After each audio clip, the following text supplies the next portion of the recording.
안녕하세요. 수정입니다. 여러분, 기적 방송국에 오신 걸 환영합니다. 자, 오늘은 2020년 4월 18일 토요일입니다. 너무 행복한 4월이 하루하루 가네요. 행복했습니다. 4월 18일 됐으니 17날 너무 행복했습니다. 감사합니다.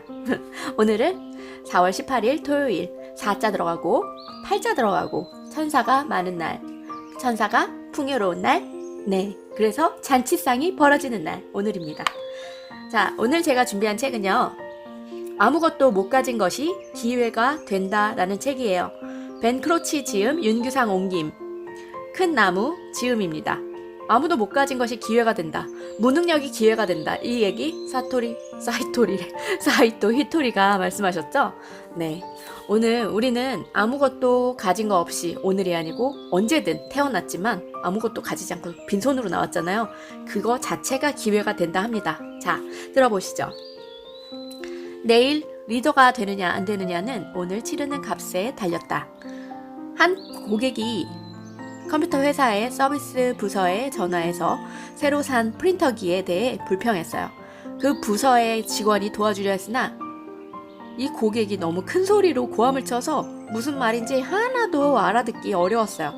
그가 게다가 욕을 하자 직원은 상사에게 전화를 넘겼어요. 상사 또한 그의 말을 알아듣기 어려웠으므로 집을 방문해서 무슨 문제가 있는지 알아보기로 했어요. 상사가 그 고객의 집에 가서 확인해 보니 프린터기에 잉크를 갈아 넣으면 되는 것이었어요. 그 고객이 사례를 하겠다고 하자 상사는 이렇게 말했어요. 사례는 안 하셔도 됩니다. 다만 선생님께 한 말씀만 드리고 싶습니다. 제 직원은 양질의 서비스를 제공하고 있고 일 솜씨도 뛰어납니다. 그들은 저에게 대단히 소중한 사람들이니 그들을 존중해 주실 수 없다면 선생님께 다른 거래처를 찾아보시라고 권해드리고 싶습니다.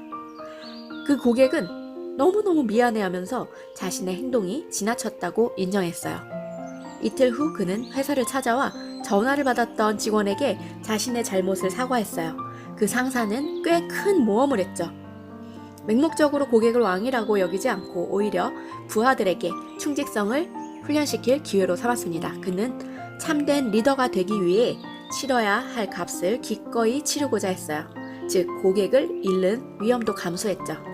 좋은 리더라면 어려운 순간에 올바른 결정을 해야 합니다. 그쵸, 맞죠? 우리 좋은 리더가 되려면 위험도 감수하고 충실한 내 직원을 보호하는 마음을 가져야겠습니다. 네. 안 된다는 말도 비싼 것이니 아껴라. 제 주변에는 참 안 된다는 사람들이 많아요. 모두 안 돼. 그래서 그분들은 안 된다는 걸로 저도 인정했습니다. 요새 그런 집 있더군요. 식당인데 되는 집 갔는데요. 사장님 뭐 주세요? 이러면 그거 안 돼요. 그럼 되는 집인데 왜 안 돼요? 안 되는 집으로 바꾸세요. 이런 말 한 적도 있어요, 저는. 옛날 어느 겨울날에 두 시골 소년이 호수로 스케이트를 타러 갔다. 한 아이가 호수 안쪽으로 가다가 얼음이 깨져 물에 빠졌다. 나이도 어리고 덩치도 작은 또 다른 아이는 친구가 얼음물에서 허우적거리다가 얼음 아래로 사라지는 것을 보았다. 아이는 스케이트와 주먹으로 온 힘을 다해 얼음을 깨보았으나 얼음이 깨지지 않았다. 그러자 아이는 호수 기슭에 버려진 큰 나뭇가지를 보고 달려가 자신의 친구가 빠진 곳으로 끌고 가서는 머리 위로 번쩍 들어올려 내던졌다. 그러자 놀랍게도 얼음이 구멍이 나면서 친구가 숨을 쉴 수 있었다. 그는 친구를 얼음물에서 건져냈다. 후에 사람들은 조그마한 아이가 큰 나뭇가지를 던져 자기보다 덩치 큰 아이를 얼음장 밑에서 건져냈다는 말을 듣고 놀라 내 몸에서 어떻게 그런 힘이 나왔니? 하고 물었다. 그 이유에 대한 가장 좋은 설명은 구조를 받은 덩치 큰 아이의 다음과 같은 설명일 것이다. 그때 거기에는 안 된다고 말하는 사람이 없었거든요. 충고를 부탁할 때에는 나 못지않게 나의 성공을 바라는 사람에게만 부탁하라. 그런 사람이 없다면 차라리 혼자 하는 편이 오히려 좋을 것이다. 그러면 누구도 안 된다는 말을 할 수 없을 테니까. 이 조언 참 좋은 것 같아요. 이 조언이 최고예요. 저도 이 혼자 하는 북튜버가 가장 좋습니다. 누가 옆에서 참견하는 거 옳지 않아요. 남의 말은 참견하기 쉽죠? 자신의 언어로 자신에게 얘기하는 것은 먼저 해보세요. 혼자 해보세요. 인생은 좋은 패를 가졌다고 성공하는 것이 아니다. 1896년 대통령 선거는 아주 싱거운 승부가 날 것이라고 관측자들은 예측했다.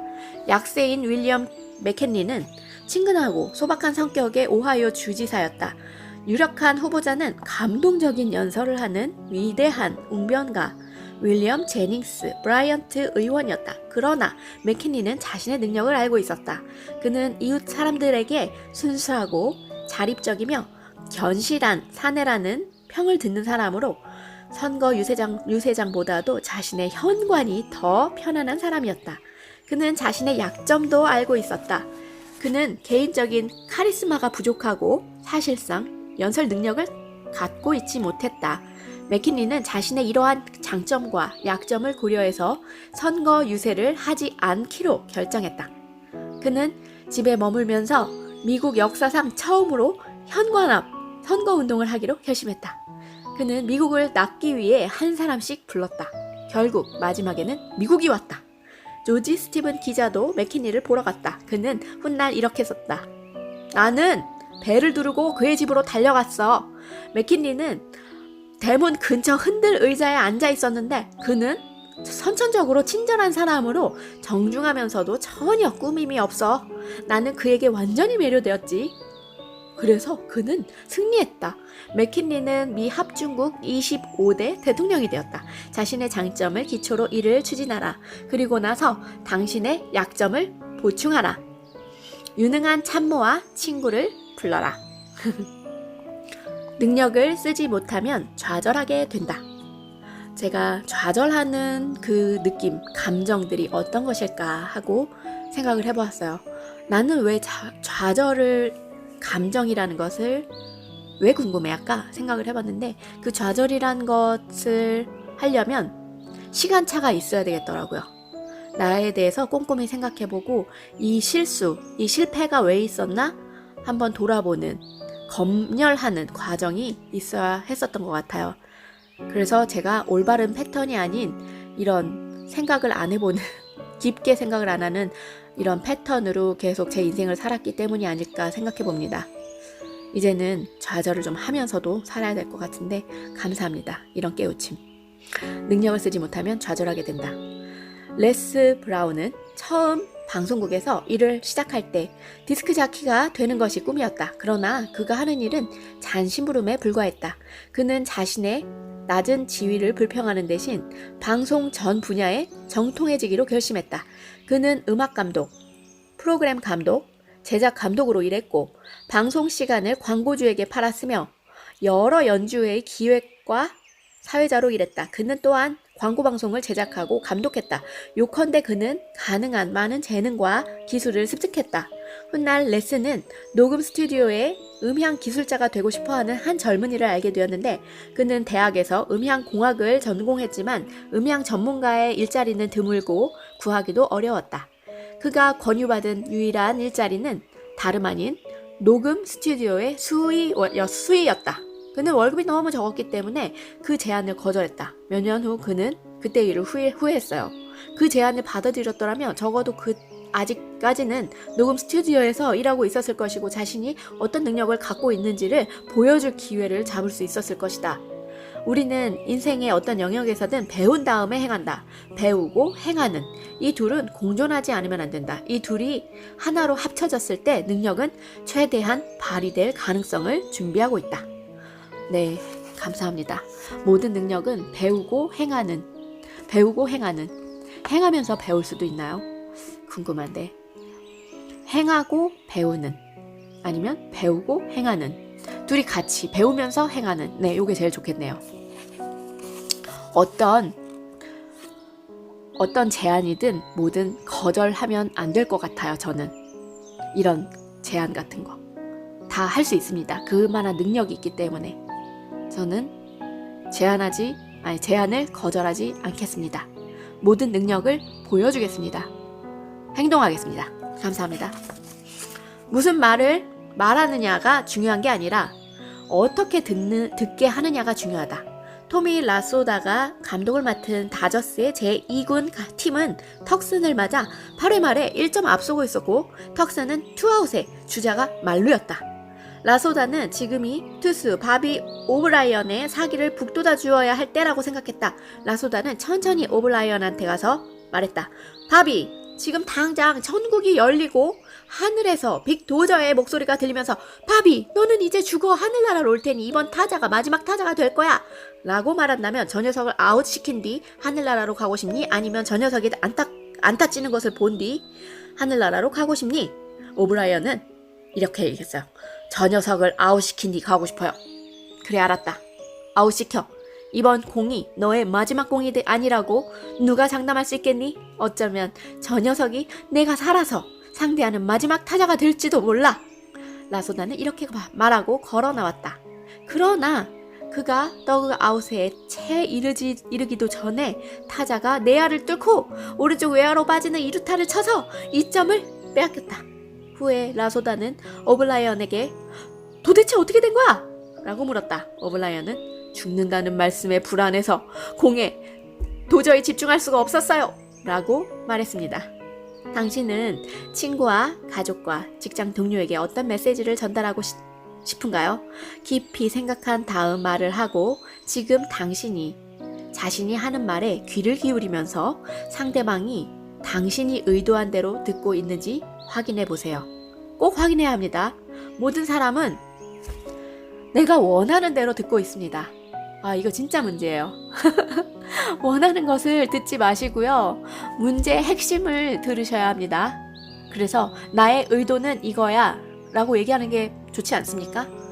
사실 전 이렇게 얘기하거든요. 환자분이 여기 오셨을 때 이렇게 할인된 금액으로 저렴하게 제가 제시하는 좋은 플랜이 있으니 한번 들어보실래요?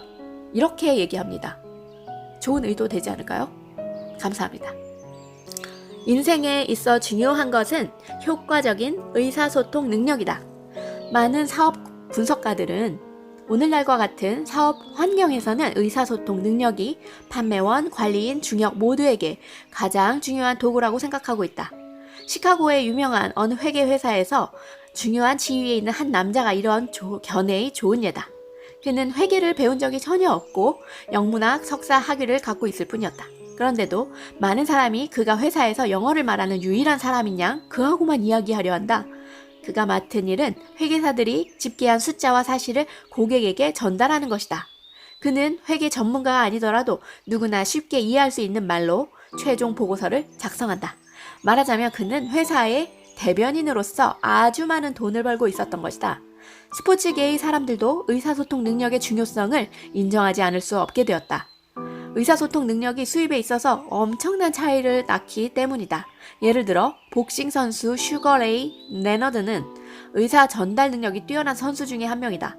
그는 경기에서 졌을 때도 생각과 감정을 분명히 표현하는 사교적인 성격으로 인해 수백만 달러에 달하는 광고 계약을 맺을 수 있었다. 당신은 당신 자신을 의사 전달자로서 어떻게 평가하는가? 당신은 말로써 다른 사람에게 용기를 줄 수 있는가? 당신은 다른 사람의 말을 귀 기울여 듣는가? 당신은 적절한 질문을 하는가? 의사 전달 능력은 승리자의 열쇠고리에 달려있는 또 하나의 중요한 열쇠임을 명심하세요. 명심하세요, 여러분. 의사소통 능력 중요합니다. 만약과 그렇지만이라는 단어는 실패자들의 전유물이다. 어느 기업의 회장이 은퇴하면서 회사의 전권을 후계자에게 넘겼다. 중역 회의 후에 은퇴한 회장은 새로운 회장을 따로 불러 내가 자네에게 2가지 충고를 하겠네 하고 말하며 봉투 2개를 내밀었다. 하나는 1번이라고 표시되어 있었고 다른 하나는 2번이라고 표시되어 있었다. 그는 이렇게 말했다. 이 봉인된 봉투를 잘 간직하게 어느 누구에게도 이 사실을 알려서는 안 되네. 자네가 해결할 수 없는 위기가 닥치거든 1번 봉투를 열어보게. 그러면 어떻게 해야 하는지 알게 될 걸세. 너무 친절하시네요. 2번째 봉투는 잘 간직했다가 다른 큰 위기가 닥치거든 사용하게나. 인연이 경과했고 새로운 회장의 경력을 위태롭게 하는 위기가 발생했어요. 그는 어떻게 할까 궁리하다가 전임 회장이 준 봉투를 생각해냈어요. 금고에 가서 1번이라고 쓰여있는 첫 번째 봉투를 꺼내보았어요. 그 봉투 안에는 전임자에게 허물을 뒤집어 씌워라 라고 적혀 있었어요. 그는 충고를 따랐고 궁지에서 벗어났어요. 또다시 2년이 지났고 또 다른 큰 위기가 발생했어요. 그는 두 번째 봉투가 생각나 금고로 가서 그것을 꺼냈어요. 이번에는 봉투 2개를 준비하라 라고 적혀 있었어요. 당신은 늘 변명하는 사람이 될 수도 있고 확고하고 단호한 승리자가 될 수 있습니다. 오늘부터 당장 변명을 집어치우고 할 일을 시작하세요. 시작하셔야 합니다. 자, 우리 유튜버, 북튜버 되기 작전에 돌입하셨습니다. 지금부터 원고를 작성하시고 바로 준비되어 있으면 녹음을 시작하세요. 그런 다음에 제가 가르쳐 드리겠습니다. 감사합니다. 자, 오늘도 기적 방송국에 오셔서 기적이 새롭게 피어나는 것을 눈으로 확인하시게 되겠습니다. 오늘은 4월 18일 토요일이니까요. 여러분 감사합니다. 사랑합니다. 축복합니다.